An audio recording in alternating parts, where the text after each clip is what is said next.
Hi friends, இப்போ நம்ம என்ன பார்க்க போகிறோம் அப்படின்னா டைஸோட வீடியோ தான் பார்க்க போகிறோம். டைஸோட என்ன மாடல் இருக்குது, எப்படிலாம் டைஸ் கொஷின் கேட்டால் அப்ரோச் பண்ணலாம், இப்படி ஈஸியாக ஆன்சர் எடுக்கலாம் அப்படிங்கிறது தான் பார்க்க போகிறோம். இது முடித்ததுக்கப்புறமா ஒரு 30 கொஷினுக்கு மேலே ஒரு பிடிஎஃப் இருக்குது. ஓகேவா? அந்த கொஷின் சென்ட் பண்ணுறேன். அதில் எல்லா மாடல்ஸுமே இருக்கும். அதை போட்டு பாருங்கள், தெரியாததை கேளுங்க. ஓகேவா? சரி, ஓகே. ஃபஸ்ட்டு டைப் பார்த்துடலாம். First type standard dice. டைஸில் 2 விதமாக சொல்லுவாங்க. ஓகேவா? அது என்னென்னு ஃபஸ்ட்டு பாருங்கள். ஸ்டாண்டர்டு டைஸு, அதுக்கப்புறம் ஜெனரல் டைஸ் அப்படின்னு சொல்லி 2 டைஸ் இருக்குது. ஓகேவா? ஃபஸ்ட்டு ஸ்டாண்டர்டு டைஸ் பார்த்துடலாம். ஸ்டாண்டர்டு டைஸ் அப்படின்னா என்ன அப்படின்னா, இந்த எக்ஸ்ப்ளனேஷன் மட்டும் ரீட் பண்ணுறேன். If every opposite surface sum is equal to 7 then the dice standard dice. Dice is called standard dice. ஓகேவா? ஃபஸ்ட்டு ஸ்டாண்டர்ட் டைஸாக இல்லையா அப்படின்னு சொல்லி எப்படி செக் பண்ணணும் அப்படின்னா, கொடுத்துருக்குற இந்த 1 4 5 இருக்கா, இந்த 1 4 5ல் இப்போ இதை கூட்டுறோன்னு வச்சுக்கோங்க. 1ஐயும் 4ஐயும் கூட்டினா என்ன வரும்? 5 வரும். 4ஐயும் 5ஐயும் கூட்டினா என்ன வரும்? 9 வரும். 1ஐயும் 5ஐயும் கூட்டினா என்ன வரும்? 6 வரும். இப்படி கூட்டி பார்க்குறப்போ 7 என்ன பண்ணக்கூடாதுன்னா வரக்கூடாது. அப்படி வராமல் இருந்துச்சுன்னா அதுதான் என்னது? Standard dice. ஓகேவா? சரி, இப்போது கூட்டினா 7 வரக்கூடாது. அப்போ எப்படி நான் கண்டுபிடிக்கிறதுனா, கூட்டினா 7 வராமல் இருந்தாலே அது ஸ்டாண்டர்ட் டைஸ் தான். இன்னொன்று என்னென்னா, அப்படி 7 வரலை அப்படின்னா அதோட ஆன்சர் என்னவாக இருக்கும் அப்படின்னா, இப்போது எக்ஸாம்பிளுக்கு என்னென்னா, இப்போ 1 இருக்குன்னா இந்த 1ஓட ஆப்போசிட் கேட்பாங்க கொஷினில். ஓகேவா? அப்படி கேட்குறப்போ இந்த 1 கூட எதை கூட்டுனா 7 வருமோ அதுதான் ஆன்சர். இப்போ புரியுதா?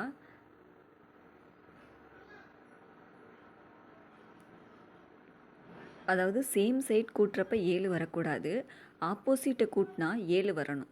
அப்படி 7 வந்துச்சுன்னா அதுதான் ஸ்டாண்டர்டு டைஸ். ஓகேவா? ஆன்சர் கேட்டாலும் அப்படி தான் எழுதணும். ஸ்டாண்டர்டு டைஸாக இருந்தால் அதோட ஆப்போசிட் என்னவாக இருக்கும்? Sum of 7. ஓகேவா? இப்போ 1 இருந்தால் அதோட ஆப்போசிட் என்னவாக இருக்கும்? 6ஆக இருக்கும். 5 இருந்தால் அதோட ஆப்போசிட் என்னவாக இருக்கும்? 2ஆக இருக்கும். 4 இருந்தால் அதோட ஆப்போசிட் என்னவாக இருக்க போகுது? 3ஆக இருக்க போகுது. ஓகேவா? இப்போ ஸ்டாண்டர்ட் டைஸ்னால் என்னென்னு புரிஞ்சிருச்சா? சரி, ஓகே. அதுக்கடுத்து ஜென்ரல் டைஸ்னால் என்னென்னு பார்த்துடலாம். ஜென்ரல் டைஸ்னால் ரொம்ப ஈஸி. இப்போ அங்கே என்ன பார்த்தோம்? கூட்டினா 7 வரக்கூடாதுன்னு பார்த்தோம். அப்படி 7 வந்துச்சு, ஏதோ ஒரு பிளேஸில் 7 வருது அப்படின்னா அதுதான் ஜென்ரல் டைஸ். ஓகேவா? இப்போ 3ஐயும் 4ஐயும் கூட்டுறப்ப என்ன வந்துச்சு? 7 வந்துருச்சு. ஏதோ ஒரு இடத்துல வந்தால் கூட அது என்னது? General dies. ஓகேவா? அப்போது ஸ்டாண்டர்ட் டைஸ்னால் என்ன, ஜென்ரல் டைஸ்னால் என்னன்னு இப்போ தெரிஞ்சுக்கிட்டீங்க. ஓகேவா? அதுக்கடுத்து பாருங்கள் டைப் 2. அதுக்கடுத்து 2 பாசிபிள் தான். ஒன்று காமனாகவே இருக்காது. நோ காமன்னா, இப்போ கொடுத்துருக்குற டைஸில், இப்போது எக்ஸாம்பிளுக்கு என்ன சொல்கிறது, இப்போ இந்த இதை எடுத்துக்கோங்க, இந்த டைஸ் எடுத்துக்கோங்க. 2 4 6 3 1 5 இந்த மாதிரி காமனாகவே இல்லை. ரெண்டுலேயுமே காமன் நம்பர் ஏதாச்சும் இருக்கா? இல்லை. ஓகேவா? இந்த மாதிரி தான். அப்படி காமனாகவே இல்லை அப்படின்னா, நோ காமன் அப்படின்னா, figure 1 figure 2 then we will check dice is standard or general. ஓகேவா? அதாவது என்ன சொல்ல வராங்க அப்படின்னா, இந்த ஃபிகர் 1 ஃபிகர் 2 செக் பண்ணணும். அதாவது இந்த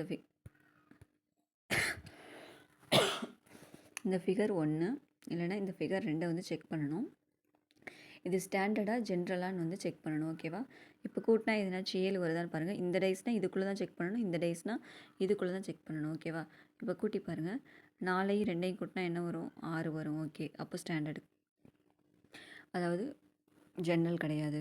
4ஐயும் 6ஐயும் கூட்டினா 10 வரும், ஜென்ரல் கிடையாது. 6ஐயும் 2ஐயும் கூட்டினா எத்தனை வந்துடும்? 8 வந்துடும். அப்போது அது ஜென்ரல் கிடையாது. அப்போது இந்த டைஸ் என்ன டைஸ் தான்? ஸ்டாண்டர்டு டைஸ் தான். இதுலேயும் அதே மாதிரி தான் வரும். அப்போது இந்த 2 டைஸ் என்னது? Standard dice. இப்போது ஸ்டாண்டர்டு டைஸாக இருந்தால் அதோட ஆப்போசிட் என்னவாக இருக்கும்? ஆன்சர் 7ஆக இருக்கும். ஓகேவா? அப்போது சேம் ரெண்டுலேயுமே காமன் நம்பரே இல்லை அப்படின்னா ஸ்டாண்டர்ட் டைஸாக ஜென்ரல் டைஸான்னு செக் பண்ணணும். பண்ணிவிட்டு இப்போ 5ஓட ஆப்போசிட் கேட்டிருக்காங்க அப்படின்னா 5ஓட ஆப்போசிட் என்னவாக தான் இருக்க போகுது? +2. ஏன்னா 7ஆக தானே இருக்கணும். அப்போ ஆன்சர் என்னது? 2. ஓகேவா? இதே அப்படி செக் பண்ணுறப்போ அது ஜென்ரல் டைஸாக இருந்துச்சு அப்படின்னா, ஜென்ரல் டைஸாக இருந்துச்சுன்னா என்ன ஆகும், 2 இது காமனாக இருந்திருக்கும். ஓகேவா? 2 காமனாக இருந்துச்சு அப்படின்னா, இங்கே 5 இருக்குது அப்படின்னா, இப்போ இந்த பக்கம் எது காமனாக இல்லையோ, 2 காமனாக இல்லைன்னா அப்போ 2, 5க்கு ஆப்போசிட் 2 அந்த மாதிரி தான் எடுக்கணும். ஓகேவா? சரி, ஓகே. நோ காமன் மெத்தட் பார்த்துட்டோமா? அதுக்கு அடுத்து பாருங்கள், only one common. Only one common இந்த மெத்தடை மட்டும் ஞாபகம் வச்சுக்கிட்டிங்கன்னா எவ்வளோ பெரிய சம்மாக இருந்தாலும் நம்ம சால்வ் பண்ணிடலாம். 2 டேஸ் கொடுத்தாலும் சரி, 3 டேஸ் கொடுத்தாலும் சரி, 4 டேஸ் கொடுத்தாலும் சரி, 5 டேஸ், எத்தனை டேஸ் கொடுத்தாலும் இந்த ஒரு மெத்தட் போதும். ஓகேவா? இப்போ வந்து எக்ஸாம்பிளுக்கு 4 டேஸ் கொடுத்துருக்காங்கன்னு வச்சுக்கோங்க. அந்த 4 டேஸுமே கம்பேர் பண்ணணும். இப்போ 1 2 3 4 இதுதான் 4 டேஸ்ன்னு வச்சுக்கோங்க. இந்த 1வது டேஸை வச்சு இதையும் கம்பேர் பண்ணணும், இதை வச்சு இதையும் கம்பேர் பண்ணணும், இதை வச்சு இதையும் கம்பேர் பண்ணணும். அப்படி வரல அப்போ வந்து ஒன்றே ஒன்று காமனாக இருக்கான்னு செக் பண்ணணும். அப்படி இல்லை அப்படின்னா 2வது டேஸை வச்சு 3 செக் பண்ணணும், 4 செக் பண்ணணும், 1 காமனாக இருக்கா அப்படின்னு. அப்படி இல்லை அப்படின்னா 3 வச்சு 4 செக் பண்ணணும், 1 காமனாக இருக்கா அப்படின்னு சொல்லி. 1 காமன் எதை சொல்ல வரேன் அப்படின்னா, இப்போ இங்கே 3 இருந்தால் இங்கே என்ன தான் இருக்கணும், 3 தான் இருக்கணும். இந்த மாதிரி 1 காமனாக இருந்துச்சு அப்படின்னா செய்கிறது ரொம்ப ரொம்ப ஈஸி. எப்படின்னா, இப்போது ஃபஸ்ட்டு ஃபிகர் எடுத்துக்கோங்க. அதை வந்து கிளாக் வைஸ்னால் எது காமனாக இருக்கோ அதுலேருந்து, இப்போ 3 காமனாக இருக்குன்னா 3லேருந்து என்ன பண்ணணும், கிளாக் வைஸில் எழுதணும். அப்போ 3 1 5. அதே மாதிரி இங்கே 3 காமனாக இருக்கா, அதுலேருந்து கிளாக் வைஸ். அப்போ 3 2 6. இப்போ 1ஓட ஆப்போசிட் 2, 5ஓட ஆப்போசிட் 6, 3க்கு ஆப்போசிட் என்னவாக இருக்கும் அப்படின்னா 4ஆக இருக்கும். ஏன்னா இதில் இல்லாதது அதுதான். ஓகேவா? இப்போ புரிஞ்சிச்சா நான் என்ன சொல்ல வரேன்னு சொல்லி? ஒன்லி ஒன் காமன் மெத்தடு தான் ரொம்ப ரொம்ப யூஸ்ஃபுல்லாகும். ஓகேவா? சரி, இப்போ இந்த சம்ம பாருங்களேன். இப்போ வந்து இதில் 3 டேஸ் கொடுத்துருக்காங்க. 3 டேஸில் வந்து இப்போ இந்த இடத்துல வந்து சம்திங் 2 இருக்குன்னே வச்சுக்கோங்க. ஓகேவா? நான் எக்ஸாம்பிளுக்காக தான் இது எடுத்தேன். ஓகேவா? இப்போ 2 இருக்குன்னு வச்சுக்கோங்க. இப்போ வந்து நம்மளுக்கு வந்து ஆப்போசிட் கேட்டிருக்காங்க. ஆப்போசிட் வந்து இப்போ வந்து 4ஓட ஆப்போசிட் வந்து சம்திங் ஏதோ கேட்டிருக்காங்கன்னு வச்சுக்கோங்க. இப்போ இதையும் எடுத்து பாருங்கள், எத்தனை காமன் இருக்குது. இதில் 2 காமன் இருக்குது, இதுலேயும் 2 காமன் இருக்குது. ஓகேவா? அப்போது ஒரே ஒரு காமன் தானே இருக்குது, 2ங்கிற நம்பர் ஒரே ஒரு காமன் தான் இருக்குது. அப்போ என்ன பண்ணுவீங்க, 2 வச்சு கிளாக் வைஸில் எழுதுவீங்களா, 2 3 1. இது எழுதுனா என்ன வரும், 2 4 6ன்னு வரும். ஓகேவா? இப்போது 3க்கு ஆப்போசிட் என்னது 4, 1க்கு ஆப்போசிட் என்னது 6. அப்போ 2க்கு ஆப்போசிட் என்னவாக தான் இருக்க போகுது, 5. அப்போது அவ்வளோதான் வந்து என்னது ஆன்சர். ஓகேவா? அப்போது 4க்கு ஆப்போசிட் என்னவாக தான் இருக்கும், 3ஆக தான் இருக்கும். ஓகேவா? இந்த மாதிரி தான் வந்து எடுக்கணும். சரியா? ஓகே. அதுக்கடுத்து பாருங்கள், ஃபோல்டிங் ஆஃப் டைஸ். இப்போ ஃபோல்டிங் ஆஃப் டைஸ்னால் இது ரொம்ப ரொம்ப ஈஸி. ஒன்றும் இல்லை. இப்போ இந்த இதை வந்து இப்படி ஃபோல்டு பண்ணுறாங்க. அப்படி பண்ணுறப்போ பாருங்கள், இந்த பக்கம் வந்து எக்ஸ்ட்ரா இருக்கிறதும், இந்த பக்கம் எக்ஸ்ட்ரா இருக்கிறதும், இந்த பக்கம் எக்ஸ்ட்ரா இருக்கிறதும் ஆப்போசிட்டாக இருக்கும். இப்போ இந்த மடங்குறப்போ பாருங்களேன், இந்த இதையும் பாருங்கள், மடங்குறப்போ ஆப்போசிட்டாக வருதா. அது மாதிரி இந்த இதுவும் வந்து, அதாவது ஒன்று விட்டு ஒன்று பார்ப்பாங்க. இந்த மாதிரி வந்து ஸ்ட்ரெயிட் லைனாக இருக்குது அப்படின்னா ஒன்று விட்டு ஒன்று பார்க்கணும். ஓகேவா? இங்கே இருந்துச்சுன்னா அப்போ இது. ஓகேவா? அப்போ ஒன்று விட்டு ஒன்று பார்க்குறப்போ இதுவும் என்ன ஆகுது, ஆப்போசிட்டாக சேரப்போதா. இப்போ இந்த கீழே உள்ளதும் இந்த மேலே உள்ளது வந்து இங்கே வந்து ஜாயிண்ட் ஆக போதா, ஆப்போசிட்டாக இருக்கா. அப்போ ஒன்று விட்டு ஒன்று பார்க்கணும். ஓகேவா? அது மாதிரியான டேபிள் தான் வந்து இங்கே கொடுத்துருக்கேன். ஓகேவா? சரி, ஓகே. இந்த வீடியோ வந்து கம்மியான டைமில் தான் எடுத்தேன். ஓகேவா? இந்த 10 மினிட்ஸ்க்குள்ளே தான் இருக்கும். வீடியோ பார்த்துருங்க. பார்த்துட்டு நான் வந்து உங்களுக்கு வந்து குரூப்பில் வந்து டைஸ் சம்மு வந்து சென்ட் பண்ணுறேன். அப்படி குரூப்பில் இல்லாதவங்க டைஸ் சம்மு வேணும் அப்படின்னா கீழே டைஸ் அப்படின்னு சொல்லி மெசேஜ் போடுங்க கமெண்ட்டில். நான் வந்து உங்களுக்கு வந்து ஒரு சேனல் லிங்க் வந்து அனுப்புகிறேன். அந்த சேனல் லிங்க்கை வந்து கமெண்ட்டில் வந்து பின் பண்ணுறேன். அதில் ஜாயின் பண்ணிக்கோங்க. அதில் கூட நான் போட்டு விட்றேன். ஓகேவா? எல்லா மாடலுமே இருக்கும். அதை வந்து செஞ்சு பாருங்கள். அதில் வந்து தெரியாத சம்ஸை வந்து நம்ம டெஸ்ட்டு குரூப் இருக்குல்ல, பெய்டு ஜாயின் பண்ணியிருப்பீங்க, அமௌண்ட்டு கட்டி ஜாயின் பண்ணியிருப்பீங்கல்ல, அவங்க வந்து அந்த குரூப்பில் வந்து டவுட்டு கேளுங்க. ஓகேவா? சரி, ஓகே.